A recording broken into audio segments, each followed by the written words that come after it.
we're going to tell you what UX writing is, why you should invest in it, and what the benefits could be for your business.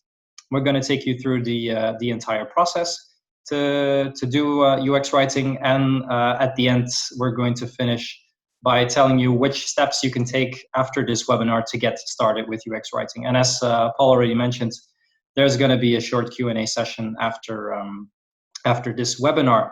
So before we start with a little bit of theory, I would like to show you, as an introduction, show you a few things, a few screens that most of you will have encountered already when using some kind of digital product. I know this one is a little outdated. It's from Windows from probably, let's say, 10 to 15 years ago.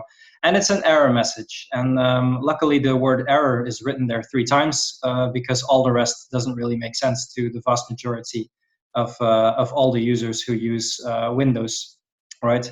So it's a little it looks a bit like Chinese to me, to be honest. And you have no idea if the error that is occurring is just a small hiccup, or if it is really a big issue. And the only thing you can do, basically, is be okay with it. That is the only thing you can click. You cannot even close this screen. The X in the top right corner doesn't let you close it, so you have to be okay with it. So it might be a bit confusing and frustrating when you see something like this appearing, right?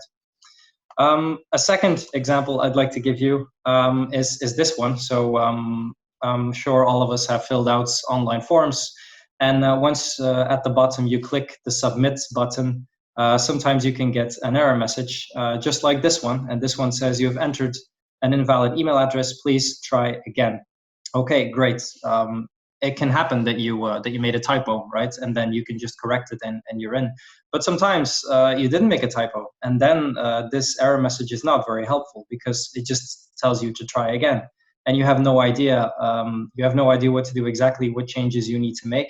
So it's a bit of a dead end, and the user is stuck. Like you're not going to be able to sign up for that newsletter or to log in that website, for example, on your account. And then third one that I'd like to show before we get started is this one. This is a pop-up that I saw when I went to the website of an American copywriter. And before you get to the website, you get an entire screen layover giving this pop-up where she wants you to sign up for her newsletter.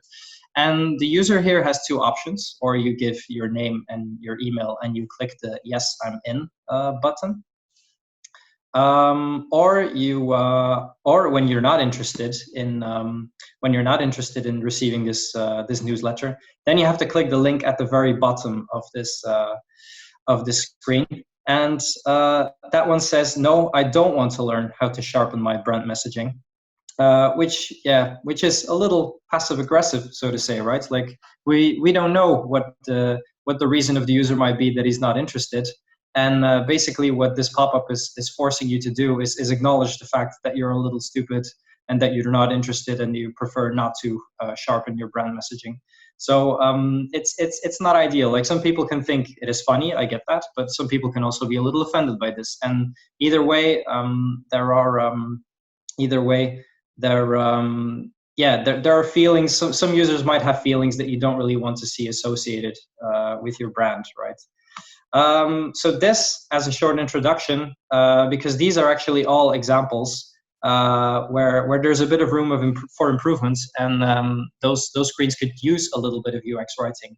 So what is UX writing? UX writing is a discipline that focuses on the words and sentences that you write in a digital product to guide the user through the interface. Those texts are very often directly connected to the actions of the users, and with clear and good writing, we want to help the user achieve their goals through using the good words, obviously, and enhance the user experience in general. And as you can see on the picture on the right hand side here, UX writing is put on the intersection between content strategy and design, because very often those words in the interfaces have to be designed. They are part of a visual design as well. So they need to be taken into account in terms of where they are placed on a screen, which format, which font, which size. So it is on the intersection of those two, actually. But I can hear you think already, okay, it's basically writing, right? So I guess copywriters, this is something that copywriters can do. Yeah, absolutely. That's something copywriters can do, but they will have to learn a set of new skills, because the difference between copywriting and UX writing is the biggest difference is actually at the stage at which they come in the user journey. So copywriters, they use, as the slide says, sexy words, or let's say inspiring words, to attract customers to purchase a product or to sign up for something. And there's a lot of marketing messaging involved, and there's a lot of storytelling involved as well, telling inspiring stories about the product. And this way they want to encourage users to start to use the product. But once they do that, that's where the UX writer takes over, because then the person is already convinced, okay, I'm going to use this product, or I'm going to purchase this, or whatever.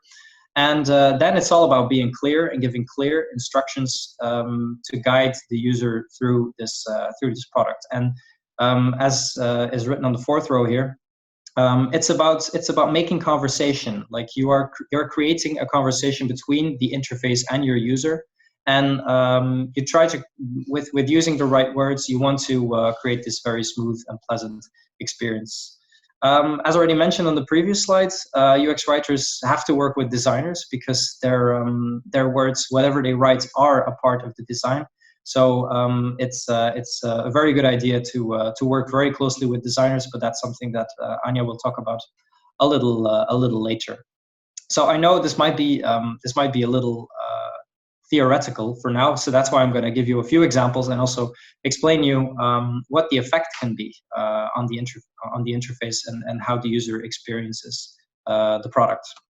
So this one is I took this one from a blog post, as you can see at the bottom, from a guy named Joshua Porter. And in 2009, he was the guy who used the word microcopy for the very first time. Microcopy is a very big part of UX writing, because it's the short sentences and phrases that you see in the interface, buttons or error messages or confirmation messages, right? And many more. And he was working as a customer service representative at a certain company that sold products online. And he got a lot of questions from clients saying that they got an error message and they didn't know what happened. Because when they got to this screen here, they had to enter their billing information, so cards details and all of that. And at the bottom, they had to give their first name, last name, but also the address. This is not, you cannot see this here, but also in the address. And this is where things went wrong, actually, because sometimes the address that was associated with the credit card was not the one that they were currently residing in. And so there was a bit of confusion. So when getting enough questions, Joshua Porter came up with the idea, okay, we need to add a little bit of information there. So they added this sentence that you see here: be sure to enter the billing address associated with your credit card. And as by magic, all the questions related to the address, they were just gone. So that freed up a lot of time for him to make other contributions to the company, to spend his time in a good way. But also, users were not as frustrated, so the user experience was also improved in that way. So this is one example. This is a second one from Airbnb. So when somebody is looking to rent an apartment or a room somewhere, and they are on the page of that room, of that place they want to stay, they need to give the check-in and check-out dates and also the number of guests, and then they should click this button, request to book. And Airbnb was so smart to add the short sentence here below the button. You won't be charged yet, because they understood that people might be a little apprehensive, a little scared when they click this button, that they might get charged already. So to anticipate this, they use this short sentence, basically, because this is this really resonates well with the with the state of mind that the user is at this very moment in the user journey when booking a room on Airbnb. Two more examples. On the left-hand side, that's one of the sign-up fields when you want to make an account on MailChimp. There are many instructions below the password. MailChimp cares a lot about safety of their users, and that's why they make you pick a password that has one lowercase character, an uppercase character, one number, one special character, and minimum 8 characters in total. So the user knows exactly what to do. So when it comes to this, there are not going to be any surprising error messages because user knows exactly what to do. Very clear instructions. On the right-hand side, you can see our very own Making Waves error page on our website. And because our company is called Making Waves, so we thought we'll include a bit of water and sea related terminology here. But at the same time, we still want to be clear what is happening, right? So there's still the clear message error 404. This page could not be found. But then to add a little bit of branding and to hopefully put a bit of a smile on the user's face, we used words like crashing against the rocks, and then people tried to surf back to the homepage. So we also give the user a link to click on to get back into the website after this error. I don't know if it worked. So I'm going to let you guys judge on this, but I mean, I kind of like it. Speaking of error messages, it can also be very subtle. I was surfing, I had an error message a while ago on Vimeo, and there's at first glance, there's nothing particularly special about this error message until I saw the text that was written on the tab of the browser, and it doesn't say Vimeo anymore. It's Vimeo. And it's very subtle. It definitely made me smile, and it made me think of a team of silly writers back at Vimeo who were having a bit of fun. Who thought, let's put an Easter egg in there, and I'm sure the happy few who will see this will enjoy this. So this is a very subtle use to spice up the text a little bit. This one is a little more elaborate. This is the error message page, the 404 page of the Merriam-Webster dictionary. And well, it's a dictionary, so they used a very fitting phrase, words fail us. And then below, they apologize and give a number of reasons why this could have happened, using rather difficult and rare English words that not everybody understands. So it immediately makes the user curious to start reading, and okay, this is interesting, and it is also clickable. So the user is straight away back in the dictionary and in the middle of the words, and he probably already forgot that there was a message to begin with, right? Right. So yeah, now I'm going to hand over to Anja. Okay, thank you very much, Pieterjan, and I hope you can hear me. So now, having seen all these examples of UX writing, the question is, what is the point? What can companies hope to achieve by working on the microcopy? First of all, of course, the point is to improve user experience. This is what UX is all about.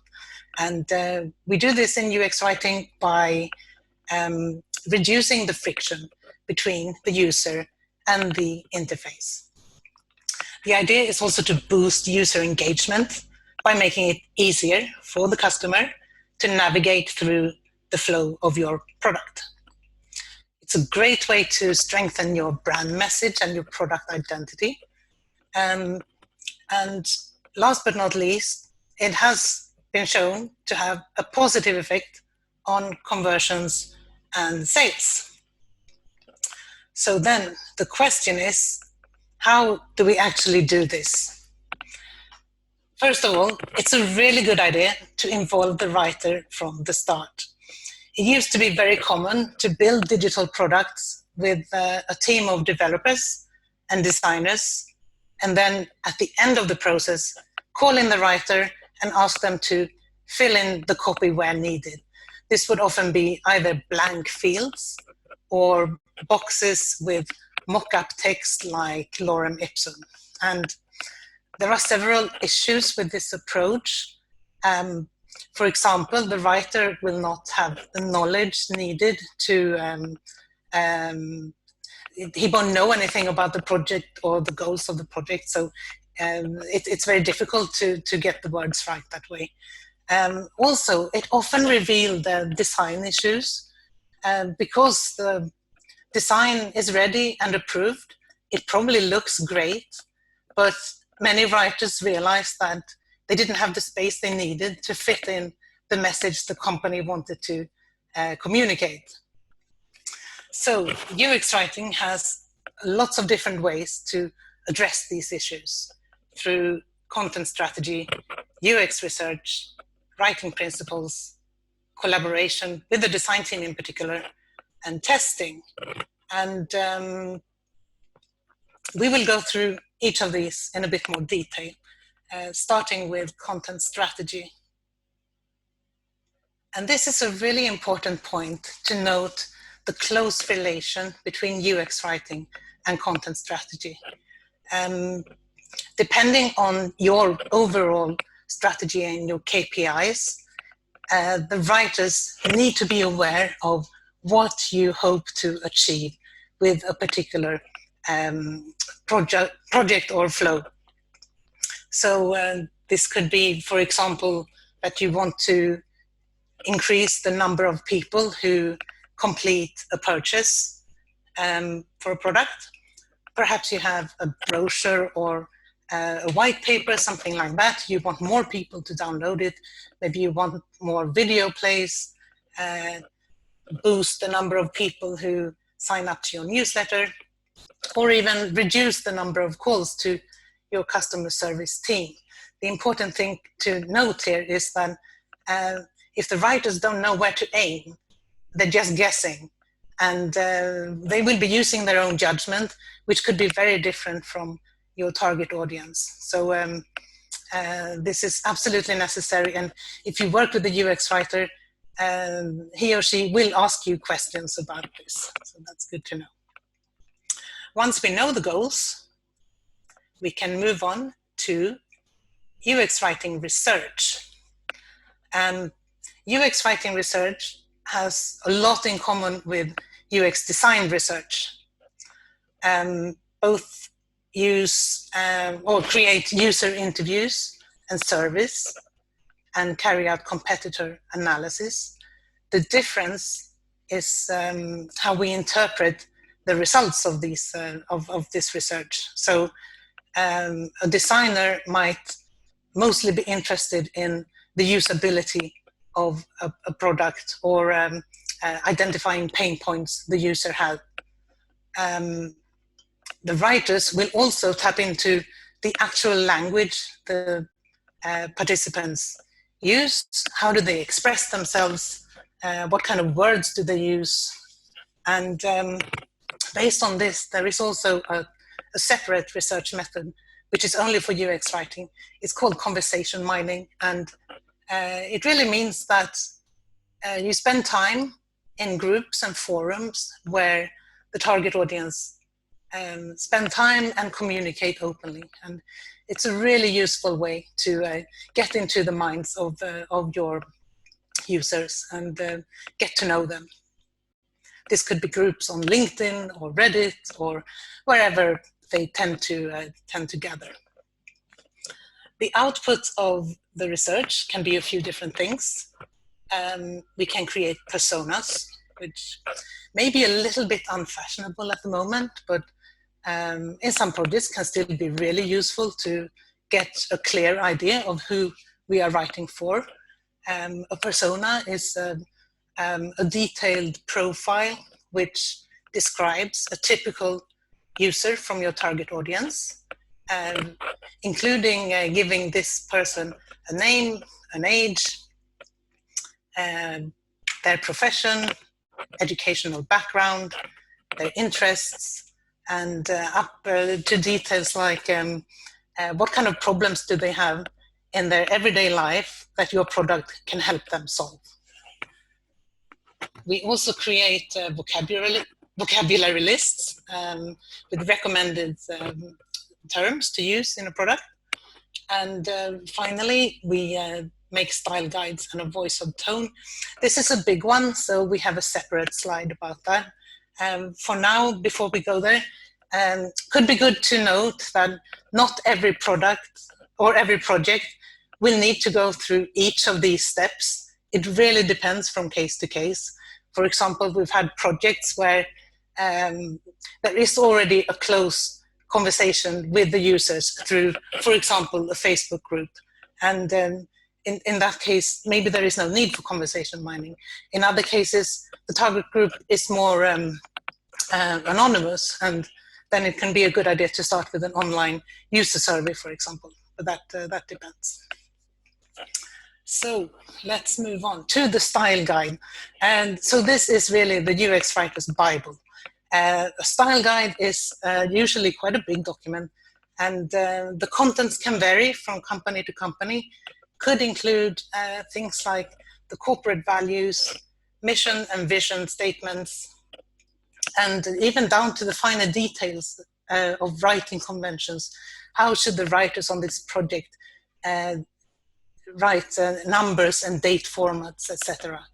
And finally, the very important part as well, a voice and tone.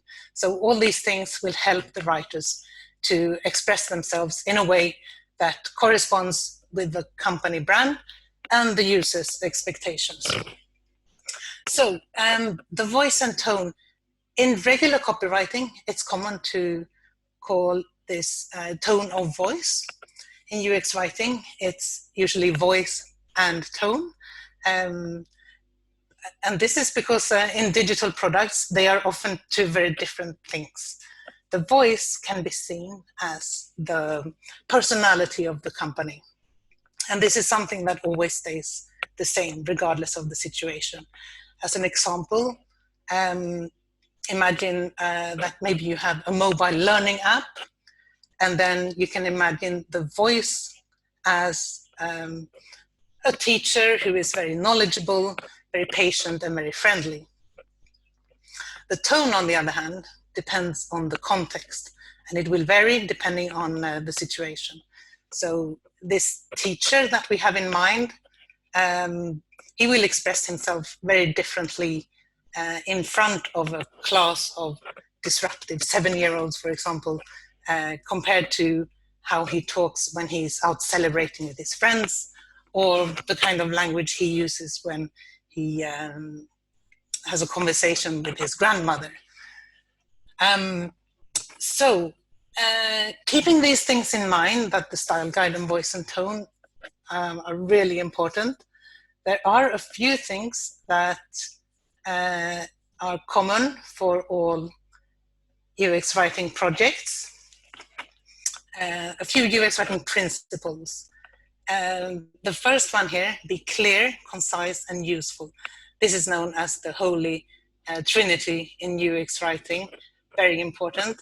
And also keeping the user journey in mind always, being aware of that the user will have different emotions and different expectations at different points in the user journey. So, for example, if there is an error, depending on the type of error, the user might be very stressed, and this may not be the best occasion to crack a joke, for example. There is also something called conversational writing, which is very common in UX writing. This does not mean that we should write exactly as we speak. It doesn't mean that we should use a lot of slang. And it doesn't mean that we should sound exactly like our target audience. It rather means that we try to close the gap between spoken and written language a little bit, and to achieve a kind of friendly and human voice. We can take an example. If you are a bank and you have a new credit card targeted to 18-year-olds, then it's probably not a good idea to try to use the kind of expressions 18-year-old uses amongst themselves, but rather think how to express a person that 18-year-old will trust. So you may be more down to earth and a bit more informal than for other bank products, but without going over the top. So let's talk a little bit about collaboration. We've already mentioned that it's a good idea to involve the writer or writers from the start. So what does that actually mean? Do you need a new full-time person to work throughout the whole project? Probably not, but it depends on the scope. And also it depends on the kind of materials you already have available. Maybe you have a very good content strategy in place. Maybe you have an updated style guide. Maybe the designers have done some research that can be reused by the writers. The important thing is to invite the writer to the kickoff meeting and maybe to some of the major planning meetings throughout the process. It's also really important for writers and designers to have a close collaboration. They will have to decide who is doing what and when. They also need to decide which tools to use. And this has been a problem up until recently because designers and writers use different programs. Now we have software like Figma, which is a beautiful thing where writers and designers can work on the same design sketches. And of course, a thing like Google Docs can really help as well. This doesn't mean, however, that we need to create perfectly polished and complete copy from the beginning. We recommend using something called protocopy, which is really real text instead of using this kind of mock-up pretend language like lorem ipsum. It's just a great way to make sure that there is some thought behind the design, that everyone is aware of the kind of content which will be added to every page or screen.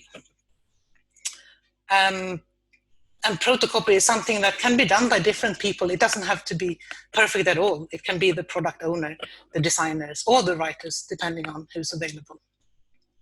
The important thing to note is that we have to start seeing content as part of the design process. And the main benefit here is that it's a great way to identify any design issues early on in the project. So then, I will hand over to Pieterjan for a while, and he will take you through testing. Yeah, thanks, Anja.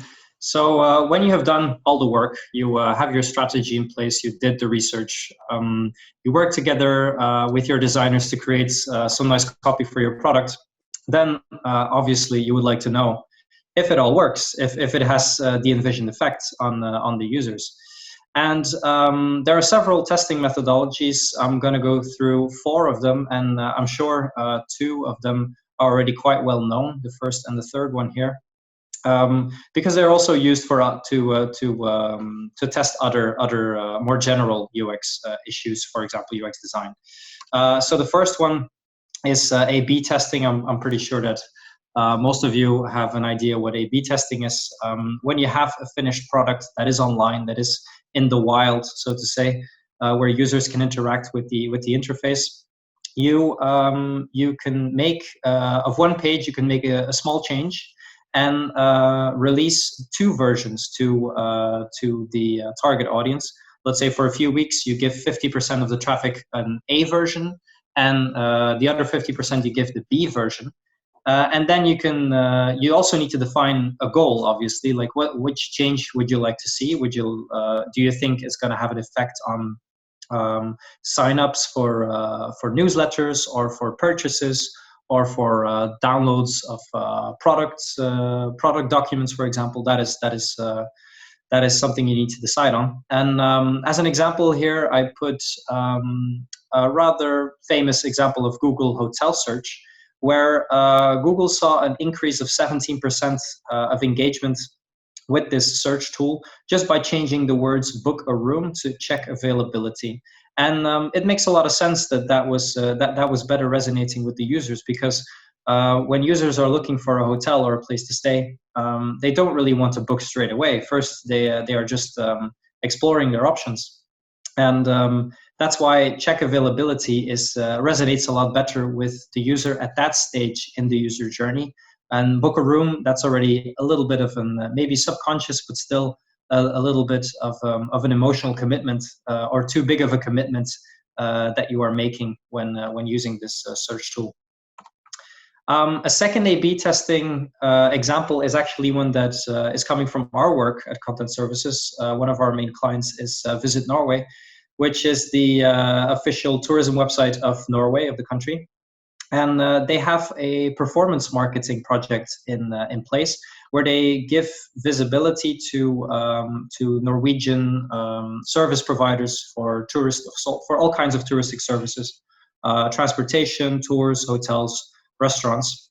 And the agreement goes like this, that Visit Norway gives them visibility, gives those partners visibility, but the partners will only pay for the engagement. So only as soon as a user clicks on one of the links of the partners, Visit Norway will get a commission for that. So that's how it goes, basically. And obviously, we would like to improve click-through rate, because the more clicks we get on partner links, the more revenue there is, the more commission for Visit Norway. So we run an A/B test. And this was the A version, just a header, and then you can see the pictures and the links to the partners. And this was the B version. Just by adding this short sentence, see our selection of trusted companies that work hard to make you happy all through your trip. Just by adding this, we saw that the click-through rate went up with 26%. Also meaning commissions went up with 26%. So that's very good for business, obviously. So we ran quite a few tests to optimize this, and we were able to even optimize it a little more.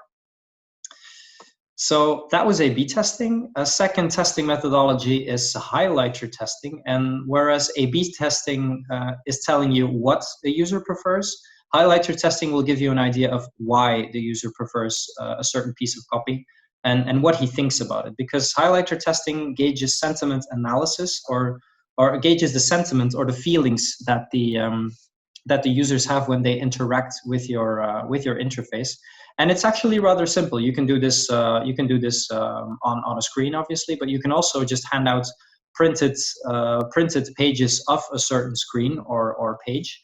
And you can give users that you recruit for testing, you can give them two markers with two different colors. One color means that the copy makes them feel good, and the other color means that the copy makes them feel bad.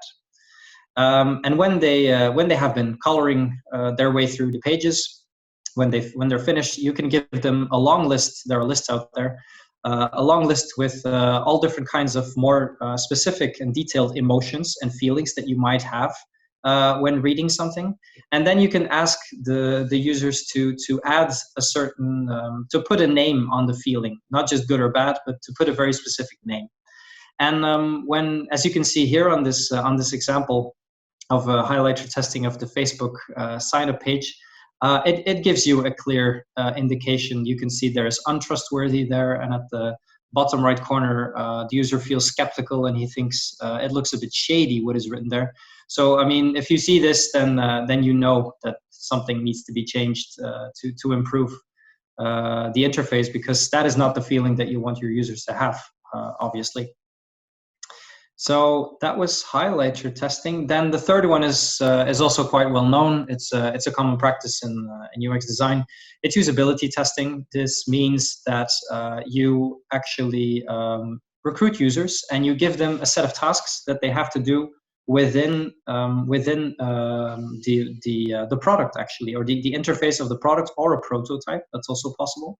And while he's doing that, a researcher is observing this user and taking notes of everything the user does or says, or the way he acts. And the user is encouraged to speak everything that he is thinking, just to speak his mind, to say if he is confused, or if he feels frustrated, or if something is great. It doesn't always have to be bad, obviously. You can also this can also point at positive aspects of your interface, obviously, and where UX designers are going to look a lot more at the general design. UX writers will be very interested by how they react to the words that are written in the interface.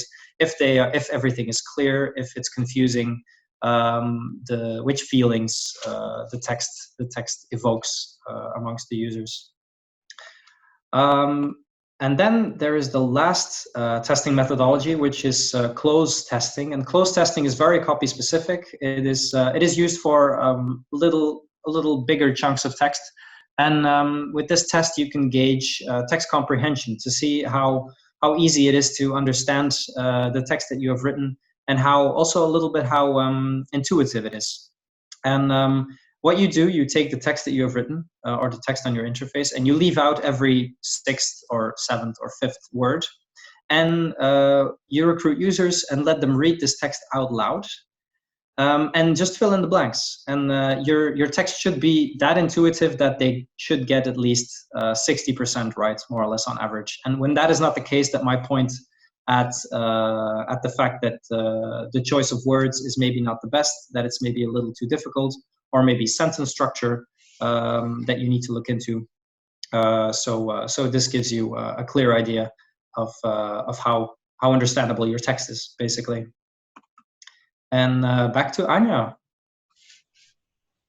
Okay, thanks again, Pieterjan. So we're almost there, actually. We just wanted to include a slide about how to get started if you think UX writing would be beneficial for you. And we think the best way is to request a UX writing review.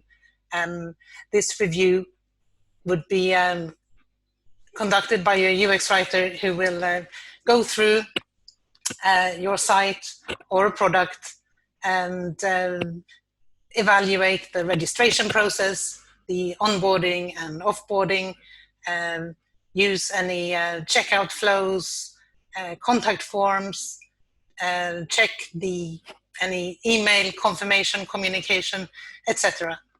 And based on the results of this review, we can assess the scope and any additional resources needed.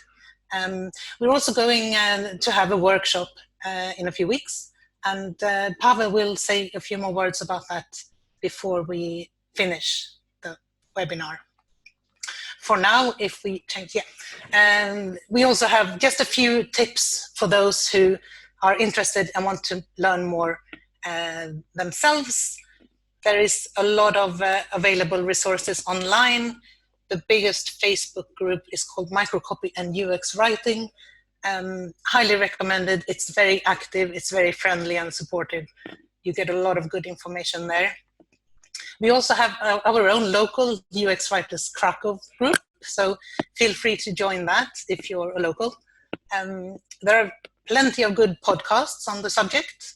We've mentioned 3 here, but you will find many more. And there are also a lot of books.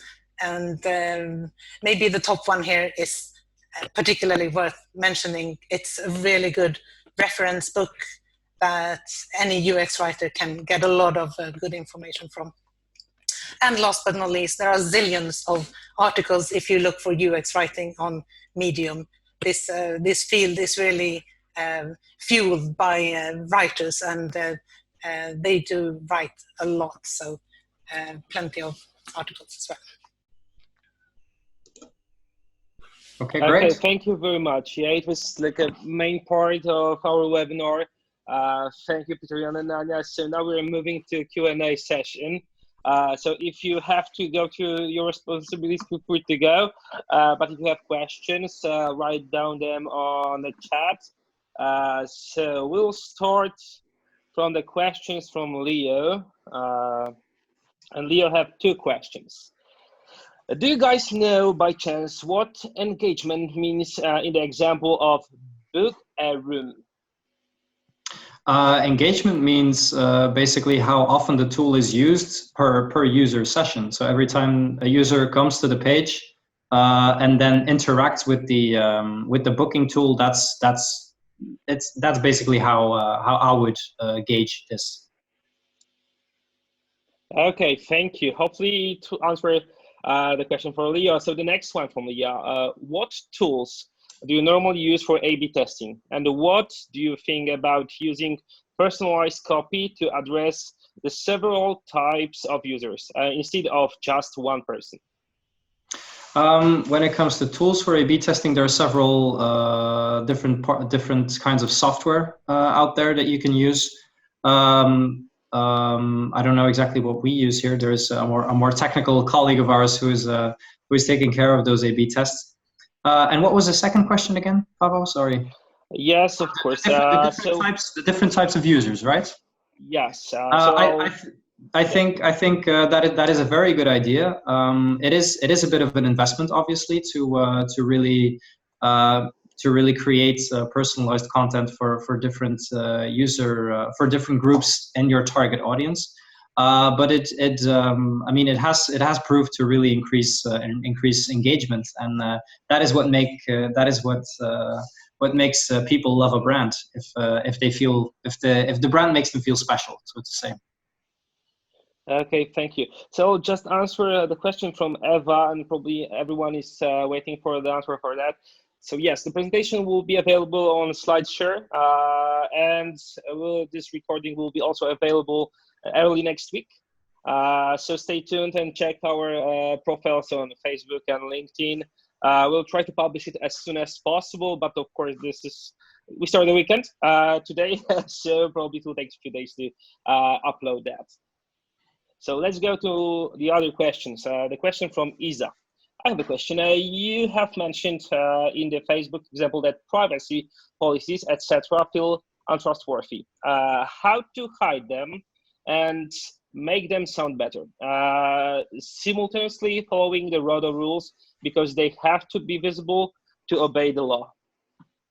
Yeah, I mean, sometimes there are legal issues. That's a very good question, actually. Sometimes there are legal issues, but if your voice and tone allows it, you can really say things in a very different way. I remember from the book that you mentioned, Anja, the microcopy book on the previous slide, there was an example there where also there was some legal information that had to be mentioned on the interface.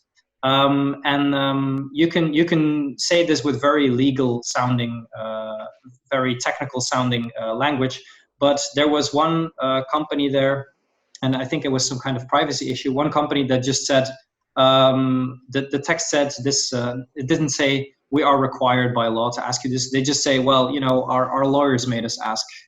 And it's basically saying the same thing, but it's a lot more casual.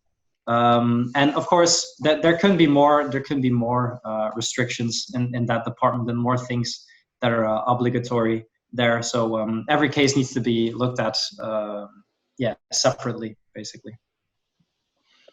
I hope that answers the question a little bit, at least. Okay, so we're moving to a question from Kasia. If you were allowed to point only one best source of getting knowledge about UX writing, what would it be? One source to learn more about UX writing. I would start with this book called Microcopy. It really explains everything. Many people call it the UX writing Bible, and for a good reason. It is it is the book that made me interested in the subject. It converted me. So I totally agree with that. Okay, so the next question from Dominika. In what form do you provide content for microcopy to a project? For example, through comments directly in the project or in the text files? Anja, you want to take this one? Or? Yeah, I mean, ideally, in an ideal situation, we use Figma, and then we can enter the microcopy ourselves directly in the design sketches. That's the preferred method.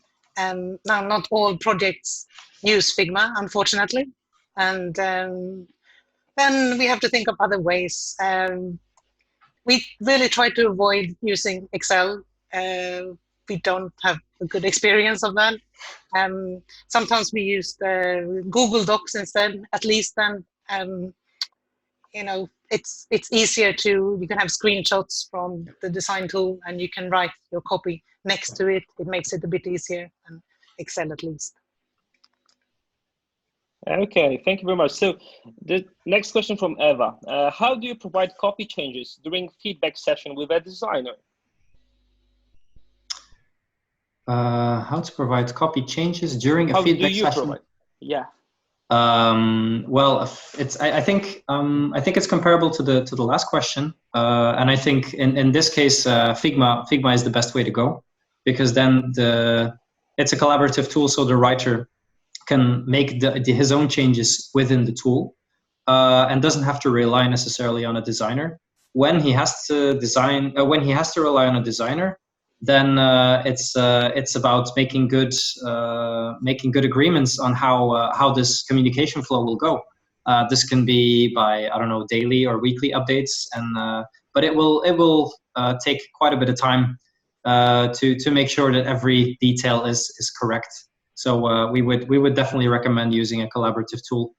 And well, as Anja already mentioned, we had one project where we used Excel. And it was having Figma afterwards was like a breath of fresh air. It saved a lot of time and headaches. Okay, so next question is from Jacob. Close testing. If you can leave out every 6th word but maintain understanding, don't you use too many words? It depends. As I mentioned already here when I was talking about the slide. This is not really the best microcopy testing methodology, but it is a content testing methodology. So you can use it, for example, when you have your website and you have short paragraphs, let's say paragraphs of 50, 60 words, then that is enough text to use this kind of testing. If you're going to use close testing on an error message, for example, well, then things might get a little hard because there might be a lack of context and not enough words to do the testing on. So this kind of testing is not ideal for all kinds of content. So yeah, it's good that I could make this remark here, or this footnote, so to say. Thanks for that. Okay, thank you. So the next question from Maria. Could you perhaps tell us where to start? In a more general way, I got into the world of UX very recently and would love to hear any pointers about what directions I should take. What should I do if I wanted to pursue UX writing, etc.? Yeah, and in this case, I might recommend starting with this Facebook group called Microcopy and UX Writing. I think there is a lot of useful tips constantly being posted there. There is, if you go to, you can go to the UX Writing Hub website. That's uxwritinghub.com. They have loads of information and material for people who want to become UX writers. That would be my 2 tips, I think, to get started. Exactly, and when you're into podcasts, also listen to the podcast, because then you're gonna get a bit of a view of people who work at very big companies, Google, at Netflix, Amazon, stuff like that. How it actually works and how it works in practice, and how the collaboration works as well. They talk a lot about team dynamics in a lot of those podcasts. So that's also very interesting. Okay, thank you. So we have last 2 questions, one from Leo and one from Kasia. Do you have any routines to check how one copy, variant, or another works? Do you check engagement or interactions afterwards to say you have gone to the right choice? And which frequency is recommended for checking this? Ooh, okay. That's already, I mean, I think we're talking about A/B testing here. At least that's what I understand of the question. And yeah, A/B testing, there's a lot of statistics involved as well. It's rather technical. I'm not so good. I'm a writer, so I'm not so good with numbers. But there are sometimes reasons I used the example of sending 50% of traffic to the A version, the other 50 to the B version. Sometimes there are reasons where you could make that 30-70, or you could change the proportions in a different way. And then there are tools out there that can tell you if a test, if the results of a test are statistically significant. So, I mean, also you need to be able to prove your testing and to prove the work that you've been doing for your stakeholders to make sure that their money is well spent, you know. And so when you can make that statistically significant, that's a big help. I'm not sure if I answered the question. Leo adds something. So not A/B testing, but rather afterwards for checking the performance of the copy. Checking the performance of the copy. I think this is connected to the goals that you have, to the strategy that you have. So if you see an increase in engagement, in downloads, in signups, in all things like that, it could mean that it was part of that was partly due to copy changes. But if it has been, for example, a redesign, it could be a lot more. And there are also design changes that are involved there. So in that case, you cannot separate the design from the writing. It's the whole that will make an impression on the user, and that will might change user behavior. Okay, so we have the last question from Kasia. How do you keep in sync between all UX writers in the company? So did you always use the same word for naming certain things, or camel casing title, or not? I know that it's a style guide, but what exact tools do you use for that? Yeah, okay. So we have our style guide in, it's a Google Word document, and it's very detailed. And so you find a lot of information in there. What I find the challenge is to make sure that people use it and, you know, have to remind people that it's there and encourage people to use it when they write something.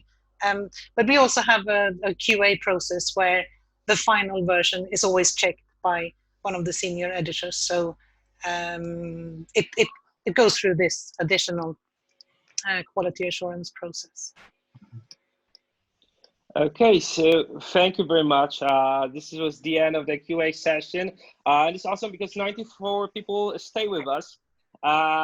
Thank you very much for staying. And early next week, you'll receive the email from us where we want to invite you for a free UX writing workshop. So stay tuned, and next week, check your mailbox and also check our profiles on Facebook and LinkedIn, where you can find the recording of this video and the slideshow of the presentation. Thank you very much. Have a wonderful day. And for Polish people, have a great weekend because it starts today. Thanks. Bye. Thank you, everyone. Bye. Thank you. Thank Bye-bye. you. Bye.